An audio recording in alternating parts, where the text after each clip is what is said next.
નમસ્કાર, ગુજરાત ન્યૂઝમાં આપનું સ્વાગત છે. આણંદ મહાનગરપાલિકાના નાયબ મ્યુનિસિપલ કમિશનર નીલાક્ષ મકવાણાએ જનતા ચોકડી પાસેના ઓવરબ્રિજની મુલાકાત લીધી. સિટી એન્જિનિયર જીગર પટેલ સાથે તેમણે જનતા ચોકડી સ્થિત રેલવે ઓવરબ્રિજનું બારીકાઈથી નિરીક્ષણ કર્યું. આણંદ વિદ્યાનગર સ્થિત વિનુકાકા માર્ગ પરની સોસાયટીઓમાં 1.5 કિલોમીટરના આરસીસી રોડના કામની તપાસ કરી. કોન્ટ્રાક્ટરને રોડની મજબૂતાઈ સાથે કોઈ બાંધછોડ ન કરવા સ્પષ્ટ સૂચના આપી. બાકરોલ ગાર્ડનથી બાકરોલ ગેટ સુધીના 700 મીટરના નવનિર્મિત આરસીસી રોડનું પણ નિરીક્ષણ કર્યું. આ માર્ગ પર સ્ટ્રીટ લાઇટનું કામ બાકી છે. નાયબ કમિશનરે સ્ટ્રીટ લાઇટ વહેલી તકે કાર્યરત કરવાની સૂચના આપી. મકવાણાએ જણાવ્યું કે મનપા વિસ્તારમાં ચાલતા તમામ કામોનું તબક્કાવાર નિરીક્ષણ કરવામાં આવશે. તેમણે કોન્ટ્રાક્ટરોને શ્રેષ્ઠ અને ટકાઉ કામગીરી કરવા પર ભાર મૂક્યો.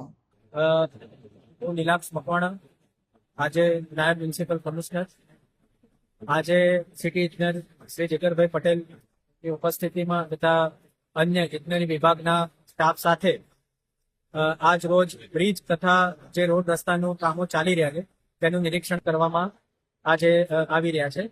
એમાં જે જનતા ચોકડી બ્રિજ છે તેનું નિરીક્ષણ કરવામાં આવ્યું તથા બાકરોલ ગેટથી એલિફન્ટ ગાર્ડન જે નવો આપણો રસ્તો બનાવવામાં આવ્યો છે તેની અંદર બી અત્યારે કામગીરી રસ્તાની પૂર્ણ છે, પરંતુ સ્ટ્રીટ લાઇટ અને એની કામગીરી અત્યારે ચાલુ હોવાથી તેનું પણ નિરીક્ષણ કરવામાં આવ્યું. વધુમાં જે વિનુકાકા માર્ગ છે, બ્રહ્માકુમારી જે છે ત્યાંથી લઈને વિનુકાકા એટલે કે એલિફન્ટ ગાર્ડન ત્યાંથી લઈને જે 1.5 કિલોમીટર જેટલો જે રસ્તો છે એની અંદર પણ અત્યારે હાલ જે કામગીરી ચાલી રહી છે આરસીસી રોડ બનાવવાની, એનું પણ નિરીક્ષણ આજે કરવામાં આવી રહ્યું છે.